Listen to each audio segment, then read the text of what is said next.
Sir, आज मैं एक ऐसा मुद्दा उठाना चाहता हूं जो लोगों की सेहत से जुड़ा हुआ है। खाने में खतरनाक मिलावट का मुद्दा, फूड अडल्ट्रेशन का। सर, बाजार में प्योरिटी का लेबल लगाकर, फर्जी लेबल लगाकर खुलेआम जहर बेचा जा रहा है। दूध, मसाले, edible oils, package food, beverages, सब में unsafe additives, harmful chemical, high saturated fat, sugar और सॉल्ट डालकर मिसलीडिंग न्यूट्रिशनल क्लेम्स के साथ कि ये सेहत के लिए अच्छे हैं, एनर्जी बूस्टिंग है, बेचा जा रहा है। सर, हालात ये हैं कि आप दूध खरीदिए तो उसमें यूरिया मिलता है, सब्जियां खरीदें उसमें ऑक्सीटोसिन है, पनीर के अंदर स्टार्च और कॉस्टिक सोडा है, आइसक्रीम में डिटर्जेंट पाउडर मिलता है, फ्रूट जूस में सिंथेटिक फ्लेवर और आर्टिफिशियल कलर, एडिबल ऑयल में मशीन ऑयल, गरम मसालों में ईंट का पाउडर और लकड़ी का चूरा, चाय में सिंथेटिक कलर, चिकन और पोल्ट्री आइटम में एनाबॉलिक स्टेरॉइड्स, शहद में शुगर सिरप और येलो डाई, यहाँ तक कि देसी घी में जो मिठाई बननी चाहिए वो भी वेजिटेबल ऑयल और वनस्पति से बनती है।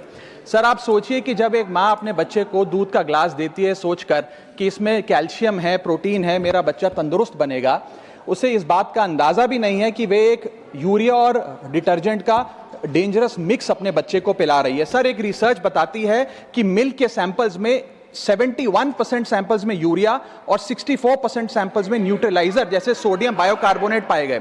सर, इतना तो देश में मिल्क का प्रोडक्शन नहीं है जितना इस देश में दूध बेचा जा रहा है। सर, दवाइयों पे आ जाए, वेजिटेबल्स पे आइए। सर, सब्जियों जिनको हम सेहत का भंडार समझकर खरीदते हैं, उसे ऑक्सीटोसिन का इंजेक्शन लगाकर फ्रेश, हरा भरा और उसकी ग्रोथ को एक्सेलरेट कर कर बेचा जाता है।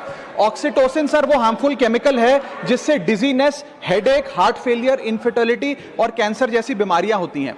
सर, वर्ष 2014-15 से लेकर 25-26 के बीच में जितने भी सैंपल्स की जांच हुई उसमें 25% सैंपल्स में मिलावट पाई गई, यानी कि हर 4 सैंपल्स में 1 में मिलावट पाई गई। न जाने कितने बीमार हुए, कितने अस्पताल में गए और कितनों की जानें चली गई। Sir, food adulteration is a raising health crisis और खास तौर पे ये बच्चे, बुजुर्ग और महिलाओं, प्रेग्नेंट महिलाओं के लिए खास तौर पे एक खतरे की घंटी है।